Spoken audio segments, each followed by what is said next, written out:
Bagaimana pernyataan Khomeini? Beliau berkata, sesungguhnya Syiah dan Sunni adalah satu tujuan dengan beda cara. Abbas setuju. Jangan ribut urusan cara. Apalagi sekarang ini sudah beda zamannya. Sekarang ini sudah kita harus mengerti tadi semua. Ayolah bersatu. Itulah kenapa seolah-olah misi agama itu tauhid. Segala apapun yang terjadi di alam sebenarnya Allah sudah mengajarkan tauhid. Kenapa semuanya harus kawin? Satukan, satukan, bukan pisahkan, pisahkan. Pada saat manusia itu beragama, berorganisasi, tujuannya untuk memecah belah, itu bukan, pasti itu bukan satu yang datang dari Allah dan Rasulullah. Karena Allah dan Rasulullah selalu ingin menyatukan. Saudara sekalian, ada video menarik yang harus sama-sama kita saksikan. Ini datang dari Abah Setu ya, bagaimana pandangan beliau terhadap perseteruan antara Zionis dan Iran saat ini, saudara sekalian. Dan ada statement yang sangat menarik nanti yang disampaikan oleh beliau, saudara sekalian, yaitu terkait dengan bagaimana kita Ahlussunnah wal Jamaah dengan Syiah itu sendiri. Kita beda keyakinan namun dengan tujuan yang sama, saudara sekalian. Oke, selengkapnya mari kita sama-sama simak video berikut. Silahkan. 2025 adalah 9, sahabat. Maka sesungguhnya pada tahun ini adalah, kalau bagi mereka yang memahami, adalah terbukanya adalah pintu-pintu yang lain ya, yang harus dipahami oleh manusia di dunia ini. Maka oleh karena itulah sekarang jangan aneh, 20259 adalah angka terakhir. Maka angka terakhir banyak hal yang akan banyak terjadi. Karena angka itu adalah dari 0, 1 sampai 9. Maka dia akan kembali kepada 0. 10 itu adalah 0. 11 itu adalah 1, sahabat.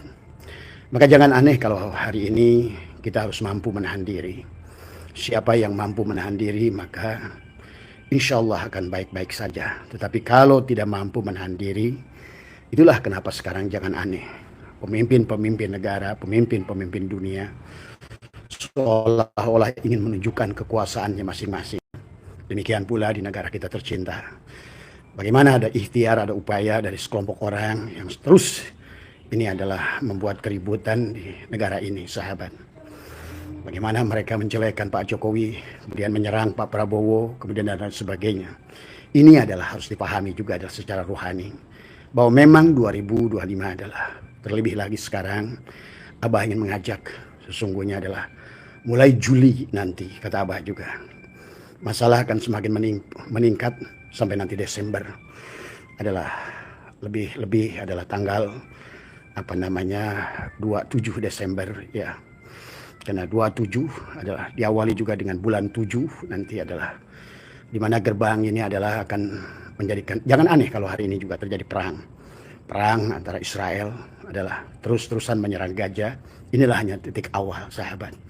Kemudian akhirnya juga akan melibatkan Amerika, melibatkan Australia, melibatkan Inggris dan lain sebagainya. Yang nanti semuanya adalah, karena ini adalah memang gerbang 2025 adalah angka 9. Maka angka 9 adalah di mana segalanya akan kembali refresh kepada angka 0 kembali.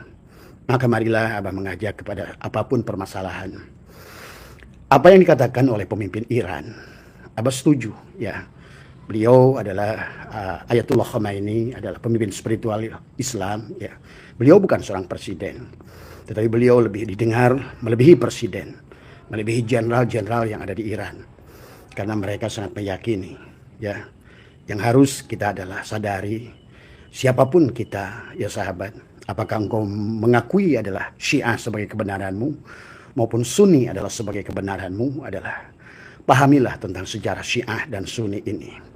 Bagaimana sejarah kelam, sahabat, adalah pada saat awal baginda Nabi Muhammad SAW wafat ya, maka terjadilah keributan antara 4 sahabat yang sesungguhnya adalah 4 sahabat yang orang-orang yang baik, orang-orang yang benar tadi semua, yang selalu berdiri tegak dalam kebenaran. Tetapi sesungguhnya bahwa Zionis dari awal, dari mulai adalah munculnya agama Nasrani adalah terus adalah membuat kerusakan kepada agama Nasrani dan lain sebagainya, sehingga dan inilah tidak akan berhenti, sahabat. Bahkan kata Abah, sejak lahirnya Nabi Muhammad SAW, bahkan bangsa Yaman adalah saat itu adalah Abrohah, dikisahkan dalam Al-Quran adalah ingin menghancurkan Ka'bah. Kita harus mengerti, memahami dengan baik sejarah ini. Maka oleh karena itulah hari ini Islam dituntut bersatu, dan kepada Sunni yang juga adalah yang telah menuduh Syiah adalah Dan sampai di sinilah sesungguhnya kita telah diadu domba oleh satu kekuatan yang kita tidak pahami sesungguhnya. Pada dasarnya adalah bagi mereka Zionis itu hanya satu, ekonomi, sahabat, ekonomi. Penguasaan dunia atas negara manapun adalah ekonomi. Sebagaimana yang terjadi adalah di Arab Saudi, di mana adalah ikut sertanya Inggris dan ada bersama dengan Saud, ya, adalah bagaimana menjatuhkan adalah Turki, adalah Ottoman, adalah merupakan turunan terakhir bagi Nabi Muhammad SAW. Bahwa Arab Saudi yang hari ini adalah tentu saja bukan Arab Saudi yang seperti yang kalian bayangkan tadi semua. Dan ini adalah akan mewabah sampai kepada kita.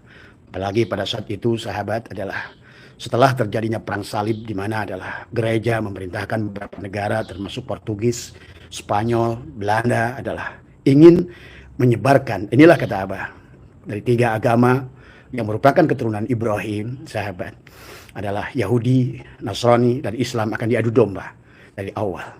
Bagaimana pengakuan orang Yahudi bahwa Nabi Musa Nabi terakhir, yang disusul kemudian adalah muncullah Nabi Isa. Kemudian setelah 400 tahun adalah baru Injil baru disusun, kemudian juga pengakuan bahwa Isa adalah Nabi terakhir. Demikian pula disusul dengan kelahiran Muhammad yang juga adalah sebagai Nabi terakhir tadi semua. Maka ini adalah sebuah rekayasa sesungguhnya. Dari 3 agama Ibrahim ini, sesungguhnya kalau kita ingin memurnikan, marilah kita kembali kepada milah Ibrahim. Sesungguhnya, maka sesungguhnya 3 agama ini adalah berlandaskan kepada milah Ibrahim. Tapi kemudian karena kita ini, di dunia ini ada kekuatan yang selalu ingin merusak dan menghancurkan. Yang sebetulnya diawali dari situ, tapi 2025 sahabat, ini semua akan terbangkit kembali segalanya. Pertarungan akan terjadi di mana-mana. Di bagaimana adalah saling menekan, saling menutup, saling menyalahkan, saling menyerang. Ini adalah sesungguhnya ada energi yang sebenarnya juga bersamaan dengan itu di Nusantara, sahabat, adalah akan ada kebangkitan kembali adalah spiritual Nusantara. Adalah di mana manusia-manusia yang selaras dengan alam akan dilahirkan kembali oleh alam. Adalah contoh adalah Pak KDM di Jawa Barat adalah sesungguhnya adalah manusia spiritual yang sebetulnya adalah kalian mau percaya atau tidak percaya adalah seorang titisan sebenarnya. Karena kalau kalian memahami peradaban itu semua diawali dari adalah Sunda awalnya, sahabat. Dulu pulau Nusantara ini bernama Sundaland. Bahkan kemudian disebut Atalan, Atlantis dari semua. The Lost City adalah tentang Nusantara. Peradaban berjalan dari Jawa Barat menuju Jawa Tengah, menuju Jawa Timur. Pahami bahwa sesungguhnya pelaku sebenarnya adalah sahabat tentang budaya yang ada di dunia ini. Maka peradaban paling tua adalah peradaban Nusantara. Pada saat Arab masih jahiliyah, di Nusantara ini sahabat sudah berdiri kerajaan-kerajaan yang luar biasa, yang sudah mengerti adalah adab dan etika. Sili asah, sili asih, sili asu, sili wangi, nulung kanu butuh, nalang kanu susah, nyangan kanu poek, ngantir kanu sieun, bahkan hidupkan, ngahirupkeun kanu paeh. Sesungguhnya adalah sebuah ajaran adalah budi yang sudah ada yang menyebar di Nusantara ini. Barangkali kalian mendengar tentang kisah adalah Syekh Subakir dan Sabdo Palon, bahwa sekarang sudah sampai pada batas 500 tahun. Bahkan inilah yang kalian akan persaksikan, bahwa sesungguhnya adalah spiritual Nusantara akan bangkit. Manusia-manusia yang selaras dengan alam, yang diridhoi oleh alam. Maka dia akan muncul, akan lahirlah tokoh-tokoh yang sejalan dengan alam tadi semua, ya. Demikian pula kebangkitan Ratu Kalingga, ya. Juga ini adalah akan muncul di Jawa Timur, ya, dan sekarang di Jawa Barat sudah perwakilan daripada Pajajaran sudah muncul juga sekarang, ya, yang kalian bisa lihat bentuknya, yang kalian bisa melihat tindakannya, tapi pada saat bicara pasti manusia banyak terhenyak karena apa yang dikatakan yang membuat kaget ulama, membuat kaget siapapun. Karena manusia ruhani, sahabat, bukan manusia jasmani. Manusia ruhani adalah manusia yang sudah memiliki pengalaman ruh yang luas. Dan inilah barangkali yang tidak dipahami oleh banyak orang tentang, padahal di Jawa sudah ada titis menitis tadi semua, ya. Nah, ini Abah yang bicara tentang 2000 adalah 25. 2025. Dang Pariman motorna, Pariman. 2025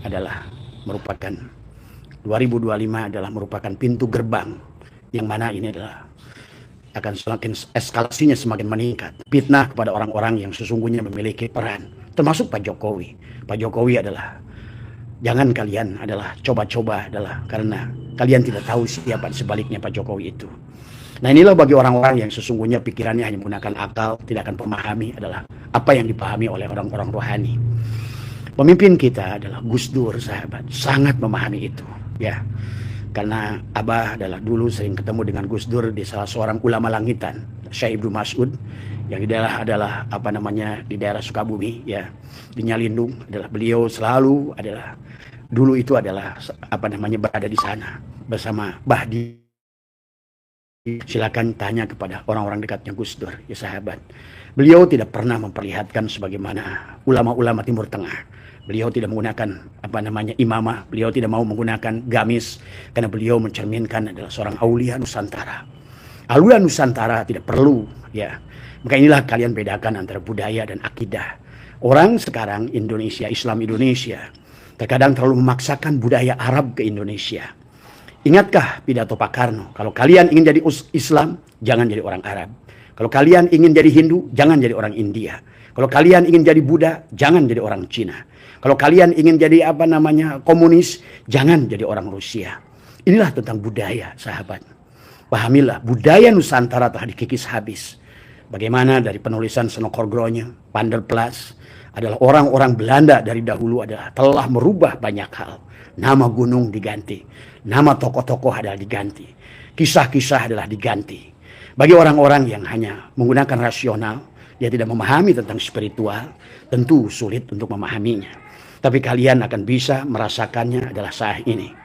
Karena 2025 adalah merupakan gerbang, ada portal yang baru yang akan muncul. Dan munculnya orang-orang spiritual yang kalian tidak bisa bendung, siapapun kalian. Yang kalian percaya kepada Syekh Subakir adalah sebuah kebenaran. Hari ini adalah Syekh Subakir telah menunjukkan kalau menurut Abah adalah kegagalan apa yang sudah dibawanya.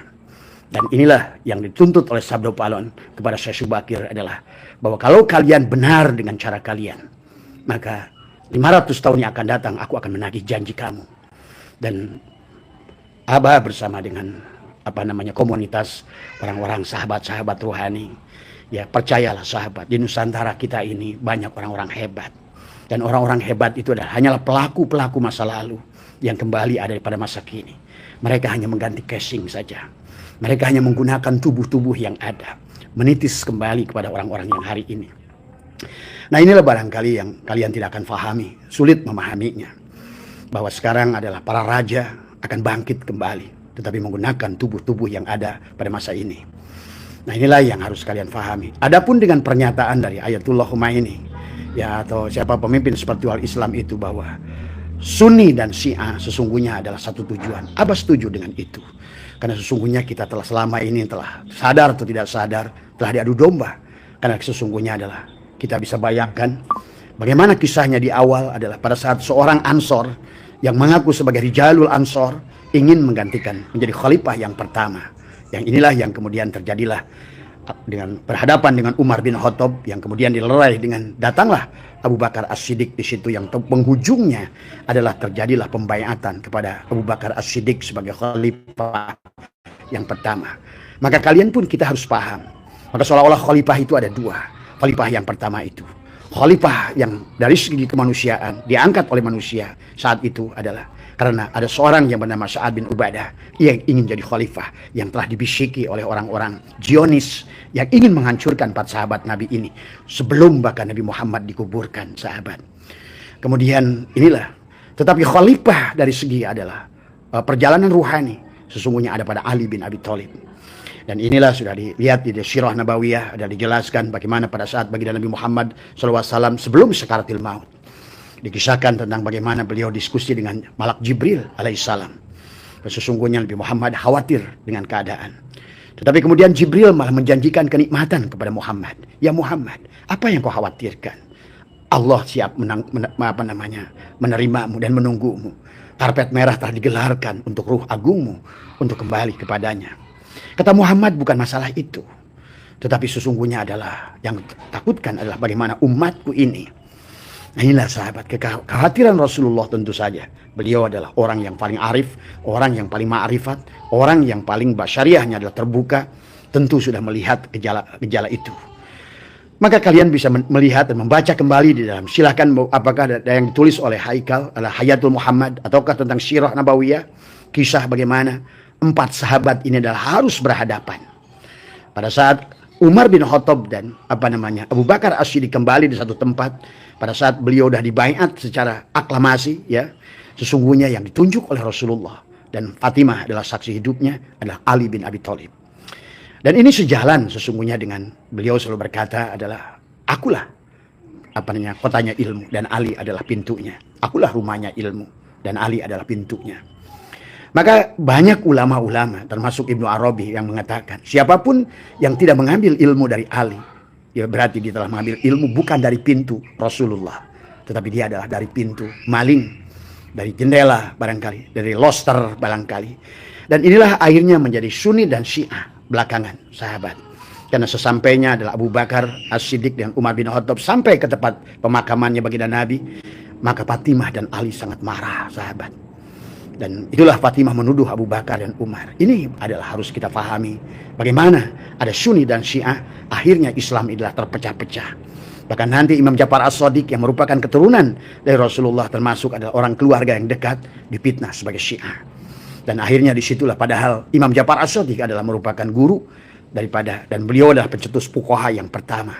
Beliaulah fuqaha yang pertama seolah-olah. Beliaulah yang merumuskan bagaimana adalah fikih yang pertama. Yang beliau memiliki murid diantaranya Imam Hanafi dan Imam Maliki. Yang sahabat sesungguhnya adalah maka hari ini kayaknya adalah Sunni dan Syiah harus bersatu. Kata Abah, Islam tidak akan bisa menang selama Sunni dan Syiah tidak bersatu. Karena Sunni dan Syiah seolah-olah adalah sahabat Nabi yang dipecahkan antara Abu Bakar dan Umar. Yang hari ini ya bagi kalian yang jujur silahkan buka di kitab-kitab hadis. Kitab-kitab hadis Sunni seolah-olah hadis yang datang dari Fatimah dan Ali adalah hampir tidak ada. Sedikit sekali. Dan itu mustahil, sahabat. Kalian harus paham kenapa ini bisa terjadi. Kenapa ini bisa terjadi? Ini terjadi karena ada ulah orang ketiga yang ingin bahkan menghancurkan Islam satu hari pada hari di mana Rasulullah wafat. Bahkan dulu Abroha ingin menghancurkan Islam bahkan pada saat Muhammad dilahirkan. Pahami itu. Ya, ingin menghancurkan Ka'bah. Pahami tentang kisah-kisah ini. Maka kita di perjalanan ke sini termasuk ilmu yang sampai kepada kita yang mengatakan tentang ahli sunnah wal jamaah, tetapi adalah faktanya sahabat. Banyak kita yang mengaku adalah mazhab Syafi'iyah adalah ternyata banyak berseberangan dengan apa yang disampaikan oleh Imam Syafi'i sendiri. Karena agama sudah berjalan hampir 1400 tahun lebih. Dan hari ini 2025 adalah angka 9 adalah gerbang itu sudah nutup, sahabat. Maka akan kembali pada nol. Pada saat kembali pada nol pasti ada kehancuran. Akan reset ulang, sahabat. Maka kalau seandainya adalah dunia ini baik-baik saja, perang ini adalah selesai tadi semua. Tapi kalau tidak selesai, Amerika adalah terus menyerang. Tetap Abah berdoa semoga adalah Donald Trump adalah sebetulnya adalah orang juga yang di-create seolah-olah adalah untuk membuat kembali pada titik kosong ini tadi semua, ya. Nah, semoga tidak terjadi perang nuklir. Kalau terjadi perang nuklir sebetulnya adalah dunia ini hanya berjalan barangkali adalah hanya 3 hari saja dunia ini. Barangkali dunia ini paling lama bertahan 1 minggu saja punah. Buminya belum kiamat, manusianya kiamat, sahabat. Nah inilah barangkali. Tetapi Abah punya keyakinan karena buat ulama-ulama Nusantara semua sahabat, bahwa sesungguhnya adalah dia tidak akan ada habisnya karena mereka adalah masih hidup. Dan Allah pun sudah mengatakan wala tahsabanna alladziina qutilu fi sabilillah amwatan bal ahya inna rabbihim yurzakun. Mereka mendapatkan rezeki. Rijalul gaib semuanya ada di Nusantara ini. Karena Nusantara adalah merupakan pelaku utama daripada sejarah manusia itu sendiri. Nusantara adalah merupakan cikal bakal, ya. Bahkan bahasa yang ada di dunia berasal dari bahasa Nusantara. Bahasa apapun itu. Kalau kalian membuka situs Padang, yang dimana di dalamnya itu adalah ada tulisan seperti hieroglif, sesungguhnya adalah kalau kalian memahami suku Sunda, tulisan Sunda, Hono Coro Kodoto Sewolo, Hana Caraka Data Sawala, itulah sebetulnya awal daripada segala tulisan yang ada di dunia ini. Karena kalian tidak pernah bangga dengan Nusantara, bahwa hari ini, maka Abah 2025 adalah merupakan kebangkitan. Oleh karena itu sahabat pahami tentang perseteruan 4 sahabat ini yang akhirnya nanti adalah bagaimana di penghujungnya menyedihkan. Mereka berhasil membuat perang anak angkat Nabi Muhammad yang merupakan anak putranya Abu Thalib pamannya yang setiap hari bersama Rasulullah. Beliau setiap hari bersama Rasulullah. Seharusnya kalau mengerti, kalau seandainya hadis itu ucapan, perbuatan, diamnya, maka Ali lah yang paling mengerti tentang Rasulullah. Barulah mungkin Siti Khadijah dan barulah Abu Bakar As-Siddiq, sahabat. Pahami ini. Apalagi Umar. Umar ini adalah beliau bergabung dengan Rasulullah adalah sudah dewasa, ya. Bahkan beliau datang dari sisi kiri, seolah-olah beliau adalah sebagai contoh dari Allah kepada kita adalah dari 4 sahabat ini, sahabat Abu Bakar, Umar, Utsman, Ali. Itulah sebetulnya sedulur papat 5 pancer. Kelimanya adalah Rasulullah Shallallahu Alaihi Wasallam. Maka di dunia ini harus butuh kepada tokoh seperti Abu Bakar, tokoh tua yang bijaksana. Kalau sebuah organisasi tidak punya tokoh seperti Abu Bakar yang menjadikan penyelaras dalam pada itu, maka sulitlah apakah itu PWI, apakah itu apapun, ya. Maka hari inilah juga Abah mengajak kepada orang-orang PWI, carilah tokoh Abu Bakar ini, ya. Kalau tidak, maka PWI akan hancur sebelum waktunya. Terlebih lagi kalau sudah muncul pada saat kita ingin meluruskan nasab, malah orang PWI nanti dikhawatirkan sibuk mengurus nasabnya sendiri-sendiri. Nah, inilah awal kehancuran. Ingat itu. Kita adalah sedang meluruskan nasab. Nasab itu adalah sahabat. Tidak usah diperebutkan sesungguhnya. Itulah kenapa urusan nasab itu. Dari awal pun baginda Nabi sudah menyampaikan. Innallaha qad adhaba ankum aibal jahiliyah. Kalian hari ini Allah telah membebaskan aib jahiliyah. Wa ta'addu mahabil azdad. Bahwa berbangga-bangga dengan nenek moyang, berbangga-bangga dengan nasab adalah merupakan keburukan di dalam Islam sebenarnya. Adapun kita hari ini adalah berdiri PWI dan apapun itu meluruskan Rabithah Alawiyah atau orang-orang yang mengaku duriat kepada baginda Nabi Muhammad Sallallahu Alaihi Wasallam. Sahabat, kalau dimengerti oleh kita, keturunan manusia itu darah itu hanya sampai kepada 7 turunan. Itulah selalu bahwa harta saya habis untuk 7 turunan. Tentang harta saya adalah untuk 7 turunan. Karena memang turunan itu dari mulai ibu, nenek, buyut, bau, jangawareng, udeg-udeg, kekait siwur. Hanya 7. Setelah itu kalian cek darahnya akan berbeda. Maka jangan aneh tadi semua. Maka siapapun mereka yang mengaku duriat pada Nabi Muhammad SAW sebelum dia tes DNA, ya.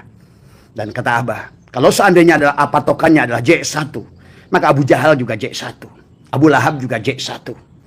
Bukan di situ letaknya. Maka Allah sudah mengajarkan kepada kita di Al-Quran. Orang hebat ayahnya seperti Nuh melahirkan anak yang buruk seperti Kan'an. Nggak ada dulu hubungannya antara darah Nuh dengan Kan'an. Karena masalah manusia itu bukan pada jasad, tapi pada ruh. Dan manusia itu adalah ada pada ruhnya, bukan pada jasadnya. Kenapa manusia ini sibuk ngurusin nasab? Nasab itu pada jasad. Dan jasad inilah yang wujuduka dambun, kata Nabi Muhammad. Inilah lawan kita sebenarnya, jasad kita. Malah diagung-agung urusan nasab ini. Maka itulah beliau berkata, An-nasu li Adam wal Adam min turab. Manusia itu semua dari tanah. Nabi ingin menyadarkan Bani Quraisy saat itu yang selalu berbangga-bangga dengan kabilahnya, selalu berbangga-bangga dengan nasabnya, sampai untuk menaruh Hajar Aswad sekalipun mereka berperang, sahabat. Inilah ciri orang-orang barbar, orang Arab yang tidak mengerti hakikat hidupnya, sahabat. Dan inilah yang disadarkan oleh Nabi Muhammad. Nabi Muhammad mutiara yang diturunkan di antara adalah Dracula yang ada. Maka itulah kenapa Al-Quran menyebutkan bahwa Arab itu adalah sebesar-besarnya adalah asyadu kufra wa nifaqo, adalah sekupur-kupurnya manusia, adalah semunafik-munafiknya manusia. Itulah orang Arab. Dan itu yang mengatakan Allah dalam Al-Quran. Nabi Muhammad untuk menyadarkan mereka. Kenapa selalu dikatakan Nabi Muhammad adalah cahaya dalam kegelapan? Iya, karena mereka adalah manusia-manusia jahil. Maka itulah kisah Nabi Muhammad. Selalu diibaratkan Nabi Muhammad dan Abu Jahal seolah-olah adalah kegelapan dan cahaya yang terang benderang. Maka oleh karena itulah bagi kita, sebagai sahabat-sahabat siapapun kalian yang duduk di PWI, jangan sibuk mencari nasab sendiri. Jangan menyambung-nyambungkan nasabmu kepada Rasulullah. Jangan, ya. Kalau kalian ingin nasab kalian tersambung pada Rasulullah, kalaupun iya, mampukah kalian mempertahankan rasa kalian? Yang Imam Ghazali sudah menulisnya ke dalam kitab Ihya Ulumuddin. Kata Imam Ghazali, aku khawatir dengan Bani Alawiyin. Imam Ghazali berkata kepada Bani Alawiyin yang benar adalah keturunan daripada Hasan Hussein. Yang ditakutkan, kata Imam Ghazali, manusia tidak akan mampu. Jangankan menasabkan kepada Rasulullah, menasabkan kepada orang yang terdekat dengannya. Maka itulah kakek saya selalu berkata, jangan kau sebut-sebut siapa kakekmu, jangan kau sebut siapa-siapa keturunanmu, tapi tunjukkan siapa dirimu. Itulah Nabi Muhammad bersabda pada saat innallaha qad ada aibal jahiliyah wa ta'addu mahabil azdad. An-nasu li Adam wal Adam min turab. Adam itu dari tanah. La fadla li Arabiyin ila zamin. Tiada kemuliaan orang Arab dan di luar Arab. Wala fadla li aswada ilal ahmar. Dan tiada kemuliaan ada kulit hitam dan kulit merah illa bittaqwa. Manusia sahabat dituntut adalah takwanya. Bukan masalah warna kulitnya, bukan masalah sukunya, bukan masalah siapa dia. Tetapi yang akan dituntut itu adalah takwanya, imannya. Maka Allah mencontohkan di dalam Al-Quran, sahabat. Lihatlah bagaimana Al-Quran memberikan kisah yang luar biasa. Kan'an adalah seorang putra dari seorang nabi yang merupakan pembawa tauhid yang awal. Itulah seolah-olah Nabi Nuh adalah merupakan tauhid yang awal. Bahkan Sunda Wiwitan Kejawen itu adalah tauhidnya Nabi Nuh sebenarnya. Yang harus kalian pahami tadi semua. Ya. Nah inilah kemudian tapi Nabi Nuh tidak mampu mendidik istri dan anaknya. Inilah yang harus kita pahami, sahabat. Sebenarnya kata Imam Syajili, anak itu kenapa dinisobkan kepada ayahnya? Karena anak itu bukan milik orang tuanya. Imam Syajili menulisnya demikian baik. Kata Imam Syajili, nggak ada hubungannya darah anak dengan orang tuanya. Nggak ada hubungannya. Itulah Allah contohkan. Kan'an adalah anaknya Nabi Nuh. Tapi Nabi Ibrahim anaknya Azar, ahli syirik. Inilah yang merupakan pengikut Namrud. Sesungguhnya bagaimana Ikrimah adalah putrinya Abu Jahal menjadi seorang mufassirin. Bagaimana Imam Bukhari kalau ditarik dirunut ke atas adalah juga ayahnya adalah seorang Yahudi. Maka nggak peduli diri kita ini keluarga siapa, keturunan siapa. Maka pemanggilan-pemanggilan yang berkaitan dengan orang tuanya. Sementara kita adalah lagi live ini jangan ribut. Ya. Ini adalah yang harus dipahami oleh kita. Ya. Inilah sahabat yang harus dipahami oleh kita tentang hari ini, bahwa 2025 adalah merupakan gerbang di mana segalanya adalah terbuka kepada kita. Maka kalau seandainya sahabat-sahabat di PWI ini hanya untuk menggantikan nasab, ya, dari yang tadinya adalah nasab itu adalah Ba'alwi, kemudian oleh orang PWI, Abah berhenti dari PWI, ya, karena bukan itu tujuannya. Nggak usahlah kalian mengaku sebagai zuriat Nabi, siapapun kalian. Karena itu nanti akan menjadi Habib-Habib baru satu saat. Dan inilah yang ditakutkan oleh Imam Ghazali. Kalau kita berjuang saja. Luruskan yang salah tadi semua. Tapi bukan dengan kekasaran. Karena Allah saja menyuruh Nabi Musa dan Harun datang kepada Fir'aun dengan bahasa yang layyinah, lemah lembut. Sampaikan mau'idoh hasanah, bil hikmah. Tadi semua. Bukan permusuhan adalah, bukan pertarungan. Bukan saling menjelekan, bukan saling menghinakan. Tadi semua, ya. Selama tidak demikian, kalau tidak lurus ilahi anta maksudi, maka sesungguhnya apapun organisasinya tidak akan berhasil. Maka harusnya Islam itu akan kembali berdiri kalau Syiah dan Sunni bersatu. Pahami sahabat, ilmu ini ilmu yang dari Rasulullah itu turunnya ke Ali. Maka ada wasyatul Mustafa pada Ali. Lihat, Ali sebetulnya sedang persiapkan. Ya, Ali dipersiapkan oleh Rasulullah. Itulah yang wasiat Rasulullah yang hanya tahu Ali bin Abi Thalib. Yang hanya tahu adalah wasiat itu diberikan pada Ali. Maka bagi orang-orang ruhani, sahabat, tetap mengakui Abu Bakar sebagai khalifah yang pertama, tapi dalam perjalanan ruhani tetap mengakui Ali adalah sebagai sebagai pintu al-ulama warasat. Pahami ini. Dan inilah sesungguhnya yang dipecahkan oleh Zionis 4 sahabat itu di hari kematian baginda Nabi Muhammad SAW. Mereka hampir berhadapan-hadapan. Umar bin Khattab dan Abu Bakar sudah hadang oleh Ali dengan pedang. Dan Fatimah berkata, wahai Abu Bakar, wahai Umar. Nah inilah yang akhirnya adalah dikapitalisasi oleh mereka. Menjadikan perpecahan sampai hari ini. Syiah dan Sunni.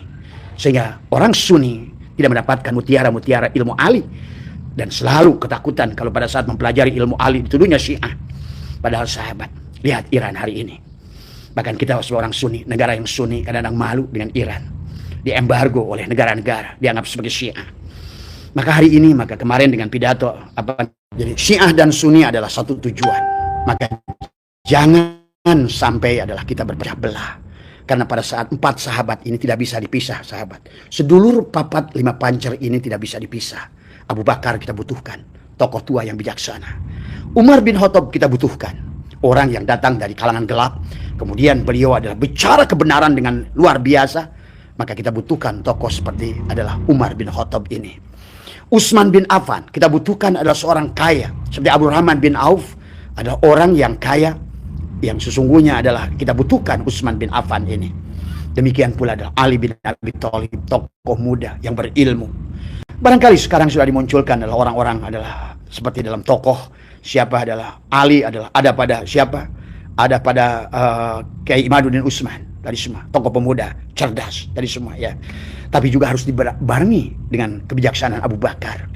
Maka kata Abu Bakar, Umar, Utsman, Ali ini seolah-olah ini adalah walaupun ada tokoh historisnya, sebenarnya kalau kita ingin adalah bagaimana agama ini berdiri, maka agama ini tidak boleh memecahkan empat tokoh ini karena masing-masing punya kelebihan. Inilah yang disebut Khulafaur Rasyidin Al-Mahdiyin.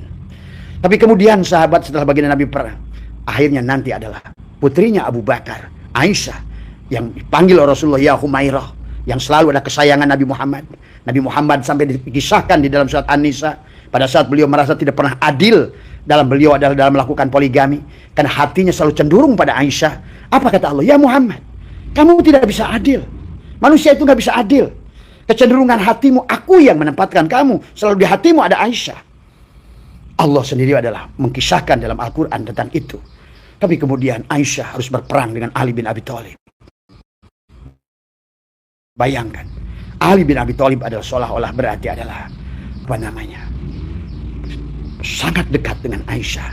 Ya, akhirnya nanti muncullah tokoh-tokoh Muawiyah, terjadilah perang Siffin, terjadilah Sunni dan Syiah sampai hari ini. Maka saya Abah dengan melihat pidatonya Pak Khomeini tadi, Abah setuju kalau Islam ingin bangkit, satukan empat sahabat ini. Hei Sunni, hei Syiah, betul kata Pak Khomeini, sekarang adalah kita satu tujuan dengan beda cara. Ya. Marilah kita sudah mulai belajar sekarang ini. Perbedaan itu adalah rahmat tadi semua ya. Akibat adanya Sunni dan Syiah itulah lihat dampak dalam keilmuan. Ilmu Ali ya, tamakola yang dari Ali, yang dari Fatimah hampir tidak ada. Mana mungkin? Fatimah itu putri Rasulullah. Dialah yang hidup bersama Rasulullah. Diamnya Rasulullah Fatimah paling mengerti. Berkatanya Rasulullah Fatimah paling mengerti. Berbuatnya Fatimah Rasulullah juga adalah paling mengerti. Tapi kenapa di dalam sejarah hadis kita dihilangkan? Kenapa di dalam kitab-kitab hadis kita seolah-olah dari Kamakola Fatimah itu tidak ada? Pahami ya sahabat, yang kalian kalau merasa Sunni, mari luruskan Sunninya. Karena Sunni yang benar Sunni pasti akan mengakomodir apapun yang datang dari Ali dan Fatimah. Ingat kata Abah juga, dalam Yahudi ada Zionis, dalam Kristen ada misionaris, dalam Islam ada teroris. Maka misionaris, teroris, dan Zionis inilah, jangan kalian benci Yahudi. Bani Israel itu Bani adalah kaum Israel yang berjalan pada Tuhan. Lihat kata Abah sih, bahkan dahsyat mereka itu. Bagaimana selalu ingin berjalan kepada Tuhan dan ingin selalu melihat Tuhan. Yang seharusnya kita ini adalah tidak mungkin kita bisa bersyahadat tanpa melihat Tuhan. Maka beliau berkata, lanu minalaka hatta narallahu jahratan. Aku tidak iman kepadamu Musa sampai aku melihat Tuhanmu dengan jelas. Nah inilah kalau kalian kisah baca dalam Al-Quran bagaimana perjalanan Nabi Musa dari mulai surat Al-Baqarah itu menyembelih sapi dan lain sebagainya. Sesungguhnya itu tentang kisah suluk, tentang perjalanan. Maka disebut Bani Israel. Bani itu kaum, Israel itu yang berjalan, Il adalah pada Tuhan. Pahami tentang kisah ini sahabat tadi semua. Mari kita rangkul sahabat-sahabat kita di Syiah. Mari kita doakan Iran dan juga bergabunglah hai negara-negara yang mengaku adalah Sunni. Lihat adalah siapa? Irak adalah dengan Saddam Hussein yang adalah merupakan Sunni, hancur oleh mereka. Dituduh bahwa mereka adalah sebagai memiliki senjata penghancur massal. Ya sahabat, ya. Inilah yang akhirnya Saddam Hussein ditangkap seperti kambing. Saddam Hussein ditangkap di antara semua seperti adalah padahal beliau itu adalah seseorang yang lurus dalam Sunni. Tapi sekarang adalah Sunni hanya Sunni karbitan dari semua, ya. Marilah kita sekarang satukan sahabat Nabi Muhammad itu 4, Abu Bakar, Umar, Utsman. Dan wahai orang Syiah juga, kalau ingin bahwa semuanya ini baik-baik saja, jangan kalian menganggap, karena saya pun membaca dari kitab-kitab Syiah, bagaimana menganggap adalah Abu Bakar dan Umar adalah kafir. Marilah kita luruskan ini. Ini semua kena fitnah. Kalian dipitnah, Sunni dipitnah, sehingga inilah harusnya sahabat itu 4 sedulur papat 5 pancer tidak boleh dipisah. Karena bicara tentang 5 sahabat bersama Rasulullah jempolnya, inilah Abu Bakar di sini, Umar di sini, Utsman di sini, Ali adalah jari manis dan jempol. Inilah sesungguhnya kesatuan. Kalau kita ingin menang Islam tadi semua, dan karena Abah sudah keliling dunia, kalian tidak paham bagaimana Islamnya Belgia, bagaimana Islamnya Amerika sekarang sebenarnya, bagaimana Islam adalah di Inggris, bagaimana Islam di Rusia, bagaimana Islam. Mereka sudah punya quality. Islam di Switzerland sudah punya quality. Tapi kita Indonesia sekarang ini ngaku Islam, mayoritas Islam, tapi hidup jauh dari Islami. Ya. Maka marilah sahabat, pada sore hari ini Abah tadi mendapatkan kiriman dari Kang Mustafa, video adalah bagaimana pernyataan Khomeini. Beliau berkata, sesungguhnya Syiah dan Sunni adalah satu tujuan dengan beda cara. Abah setuju. Jangan ribut urusan cara. Apalagi sekarang ini sudah beda zamannya. Sekarang ini sudah kita harus mengerti tadi semua. Ayolah bersatu. Itulah kenapa seolah-olah misi agama itu tauhid. Segala apapun yang terjadi di alam sebenarnya Allah sudah mengajarkan tauhid. Kenapa semuanya harus kawin? Satukan, bukan pisahkan. Pada saat manusia itu beragama, berorganisasi, tujuannya untuk memecah belah, pasti itu bukan satu yang datang dari Allah dan Rasulullah. Karena Allah dan Rasulullah selalu ingin menyatukan. Itulah Muhammad sudah mencontohkan bagaimana menyuapi Utbah bin Maktum, orang buta Yahudi 12 tahun. Beliau lakukan dengan cinta. Bagaimana beliau juga menyayangi orang Nasrani. Pendeta Nasrani yang benci sama beliau, setiap hari memberikan tai unta di depan rumahnya. Beliau dengan tersenyum. Tadi semua. Maka kemudian beliau pada saat bertani di Ajwa, itulah sampai hari ini sahabat. Apa yang dilakukan oleh pendeta Nasrani itu menjadi hikmah kepada orang Arab adalah bahwa bertani kurma yang paling baik itu adalah menggunakan pupuk tai unta. Padahal tainya awalnya adalah karena Rasulullah melakukannya. Dan karena kebencian dari pendeta Nasrani, yang akhirnya pendeta Nasrani ini adalah beriman, sahabat. Marilah berdakwah sebagaimana Rasulullah. Demikian pula orang Majusi yang selalu meludahi Nabi, terus meludahi Nabi. Tapi Nabi melakukannya dengan akhlak dan adab. Karena beliau itu selalu ingin menyatukan, bukan memecahkan. Maka kalau seandainya kita berdiri organisasi untuk memecah belah, pasti organisasi itu salah. Ya, apapun itu organisasinya. Termasuk PBNU. Kalau PBNU bukan untuk menyatukan, tadi semua menolak satu kelompok, menerima satu kelompok, maka apalagi tanpa tabayun, berarti PBNU sudah keluar daripada fitrahnya sendiri. Marilah sahabat kembalikan bahwa sesungguhnya adalah sahabatku di Syiah, ayo belajar tentang Sunni semua. Jangan lagi ada kebencian kepada Abu Bakar dan Umar.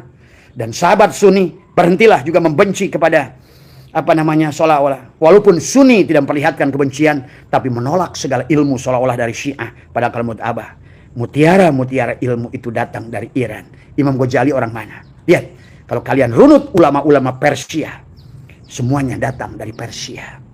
Iran lah hari ini. Bahkan hari ini Iran satu-satunya negara Islam yang mampu menguasai teknologi nuklir, menguasai teknologi drone, menguasai teknologi pertanian, menguasai teknologi adalah farmasi, menguasai teknologi kimia. Iran sudah keluar. Tapi mana negara Sunni? Semua hancur. Libya hancur. Mesir hampir. Suriah hancur. Tadi semua. Ya, ayo bangkitlah. Padahal diembargo dari berbagai pihak, malah dia muncul menjadi kekuatan Islam yang baru. Pahami, inilah kenapa Donald Trump dan semua negara-negara G7 ingin membantu Amerika untuk membantu Israel untuk berhadapan dengan Iran. Karena mereka khawatir dengan Iran. Iran sudah menjadikan sebagaimana Islam di awal dulu. Bagaimana Ibnu Rus, bagaimana Al-Kindi, bagaimana Syekh Botani, bagaimana ulama-ulama Islam yang pertama termasuk Ibnu Sina. Orang-orang yang betul-betul berilmu tadi semua. Hari ini Islam hanya ngaku saja kiai, ustadz, syekh, semua. Tapi apa karya yang bisa diciptakan sebagaimana Al-Kindi dulu, Syekh Al-Jabar dulu menghasilkan matematika dari semua, ya. Penemu ilmu nahu sorof dulu, penemu ilmu tajwid yang dulu, penemu ilmu mantik tadi semua, kaidah Aristoteles tadi semua, ya. Sekarang Islam hanya tinggal nama. Maka oleh karena itulah, mari orang Sunni percayalah, jangan benci Syiah, ya. Ayo satukan 4 sahabat kembali. Seolah-olah sahabat Ali ini sudah tersingkir dari 4 sahabat itu. Dan sahabat Sunni, ikutilah Ayatullah Khomeini. Beliau sudah berkata, Sunni dan Syiah ada satu tujuan, hanya berbeda cara. Maka hapuskan di kitab-kitab kalian kebencian kepada Abu Bakar dan Umar. Karena inilah yang akan menghukum kita. Dan juga kepada orang yang Syiah, yang sudah sekarang berapa puluh golongan, ayo bersatulah. Sunni bersatulah. Karena segalanya akan kembalikan satu, tauhid. Selama masih pirok, maka Islam tidak akan pernah menemukan kemenangan. sahabat. Itu saja barangkali yang bisa Abah satu sampaikan. Barangkali mudah-mudahan ada kalam yang baik yang datang dari kedalaman batin, ya, terbukanya mata batin. Mudah-mudahan kepada kita, percayalah, agama itu dari awal tauhid. Maka kenapa Tuhan mengawinkan semua makhluk? Supaya tauhid, satukan.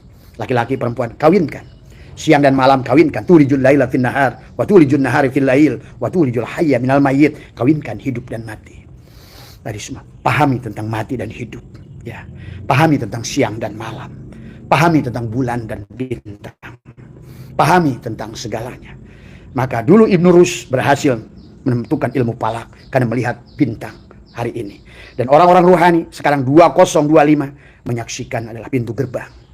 Ya, maka marilah bersabar di tahun ini. Abah sarankan, organisasi apapun kalian, bersabarlah.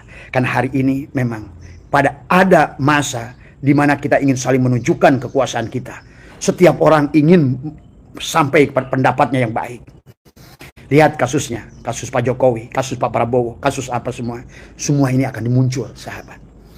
Tadi semua, ya. Walaupun begitu, pada tahun ini pula akan muncul orang-orang yang hebat. Wakil-wakil Allah alam seperti Kang Deddy Mulyadi sudah mulai muncul, ya. Akan datang kepada kita. Nanti akan munculan terus tadi semua. Siap-siap Nusantara akan muncul ahli-ahli rohani. Dan siap-siap kalian akan barangkali sedikit berbeda pengajarannya dengan apa yang sekian ratus tahun yang sudah diacak-acak oleh Mbak Alwi. Hanya gara-gara kalian percaya pada nasab itu. Maka tidak lagi orang yang ribut urusan nasab. Karena nasab itu nggak penting, sahabat. Itulah kenapa para ulama dulu nggak ribut membahas. Maka nasab itu bukan masuk pada fikih, bukan masuk pada muamalah, bukan masuk pada apapun. Karena memang nasab itu nggak penting. Nabi sendiri sudah berkata, bebaskan kalian berbangga-bangga dengan nasab. Karena berbangga dengan nasab, nasab akan membawa kepada kita adalah manusia merasa mulia dari manusia lain. Dan itulah yang ditulis oleh Imam Ghazali dalam Ihya. Aku khawatir dengan mereka yang mengaku nasab kepada Rasulullah. Mereka tidak akan mampu menahannya. Diri dohirnya tidak akan mampu menahannya. Kenapa kita nggak ikut Rasulullah? Rasulullah menganggap tubuhnya wujuduka danbun. Sampai ditegur oleh Allah 2 surat Al-Quran. Ya Muhammad wastadbir lidanbika. Mohon ampunlah Muhammad dengan dosamu. Lidanbi wujudika. Dan biwujudika adalah engkau merasa wujud. Sampai sholat pun Nabi Muhammad ditegur, ya Muhammad anna rabbaka usalli. Pada saat dikir pun Nabi Muhammad ditegur, ya Muhammad la yadkurullah illallah. Jadi ngomongin nasab, ngomongin jasad. Sementara jasad adalah musuh kita berjalan pada Allah. Jadi buat apa ngomongin nasab? Tapi kalau ada orang mengaku nasab, itu harus kita stop. Ya, siapapun yang mau nasab pada Rasulullah. Karena kata saya, walaupun dia bagaimana ingin membuktikan keturunan itu sahabat hanya 7. Lihat dalam hukum pernikahan, kita tidak boleh nikah yang sedara. Kenapa? Saudara misan kita udah boleh nikah. Anak, uaknya dan pamannya boleh menikah. Artinya apa? Kalau sudah boleh menikah, saudara sepupu saja udah beda darah. Tadi semua genetika itu berubah, ya. Jadi itulah, maka nggak penting lah tadi semua. Maka itulah kata Imam Syajili, kenapa anak itu dinisabkan, dinasabnya kepada orang tua? Padahal kata Imam Syajili, nggak ada hubungannya. Manusia itu hanya ruh yang dibungkus oleh jasadnya. Kenapa dinisbat? Karena menjadi wasilah. Maka wahai orang tua, jangan pernah merasa memiliki anak. Karena anakmu itu sebenarnya bukan anakmu. Tapi dia adalah. Dia. Pahami itu ya. Bahkan termasuk Imam Syajili menjelaskan. Kenapa dosa dinisbatkan pada nafsu dan setan? Pada kata Imam Syajili, nafsu dan setan itu makhluk. Tidak bisa membuat manusia berbuat dosa. Hanya karena menjadi wasilah. Seperti ayah orang tua saja. Anak dinisbahkan pada orang tuanya karena dia menjadi wasilah. Padahal anak itu bukan anak milik ibu bapaknya. Anak itu milik Allah. Pahami ya? Demikianlah mudah-mudahan kita semua. Mari tujuan tauhid menyatukan, satukan. Syiah dan Sunni harus satukan. Maka kebencian-kebencian yang ada, yang muncul. Salah pahaman, kesalahan yang ada. Ini pasti. Karena ada ulah yang ketiga. Ingat kata Abah juga. Bahwa Zionis ini sejak awal adalah menghancur leburkan Nasrani. Menghancur leburkan. Bahkan menghancur leburkan Yahudi. Karena Zionis adalah bukan Yahudi. Pahami itu. Kalian sudah salah menuduh Yahudi. Yahudi adalah orang-orang hebat. Bahkan sampai hari ini, sahabat. Kalau kalian pergi ke belakang Masjid Aqsa, ada orang Yahudi yang jenggotnya segini. Jangankan bunuh manusia. Bunuh binatang aja dia nggak berani. Lembut hatinya. Karena dari awal pun mereka adalah termasuk orang-orang. Makanya Yahudi termasuk orang yang mendapatkan petunjuk. Nasrani. Apa itu Nasrani itu? Dia pahami. Yahudi orang yang mendapatkan petunjuk. Nasrani yang mendapatkan nusratullah. Cuma kita suka salah dalam memahaminya. Ya, sesama saja. Yahudi, Nasrani, Islam. Jadi kata, hanya nama lain saja. Pahami ya? Silakan kamu menyuduh apa sebagai abah, sebagai siapa. Sebagai apapun, mau dibilang sesat silahkan. Tapi bagi abah, tauhid yang utama. Persatukan semuanya. Oke, saudara sekalian, itu ya tadi video yang luar biasa dari Abah Setu, panjang dan lebar dibahas. Intinya kesimpulan yang beliau sampaikan adalah kita dengan Syiah itu memang banyak perbedaannya, saudara sekalian, terkait dengan memandang bagaimana ketiga sahabat, yaitu sahabat Abu Bakar, Umar, dan Utsman, saudara sekalian. Dan Syiah sekali lagi di sini mereka hanya mengakui Ali sebagai orang yang luar biasa, sebagai sahabat Nabi sekaligus menantunya Nabi. Sedangkan khalifah yang tiga, saudara sekalian, mereka tidak mengakui. Namun di sini Abbas itu menjelaskan dengan luar biasa dan lugas ya, bagaimana kita ketika pada saat era sekarang ini, bagaimana kita melawan Zionis yang sangat luar biasa. Luar biasa adalah menginvasi ketika mereka pertama kali menyerang Iran, saudara sekalian. Namun mereka lah yang seolah-olah tersakiti dengan Iran. Bahkan ketika Iran mengebom rumah sakit yang menjadi di bawah rumah sakit itu sebagai pangkalan militer mereka, saudara sekalian. Dan mereka berlomba-lomba untuk memfitnahnya, bahwasanya Iran menyerang rumah sakit. Dan mereka lupa bahwasanya beberapa tahun yang lalu, 2 atau 3 tahun yang lalu, mereka menyerang dengan habisan, membombardir rumah sakit yang ada di Gaza, saudara sekalian. Itu memang sudah jelas. Dan inilah jeleknya Zionis. Ya, sekali lagi di sini bukan Yahudi yang beliau maksud ya, tapi Zionis ya, Zionis yang Israel sekarang. Oke, mungkin hanya itu saja yang bisa kita sampaikan. Mudah-mudahan bermanfaat. Sekian. Assalamualaikum warahmatullahi wabarakatuh.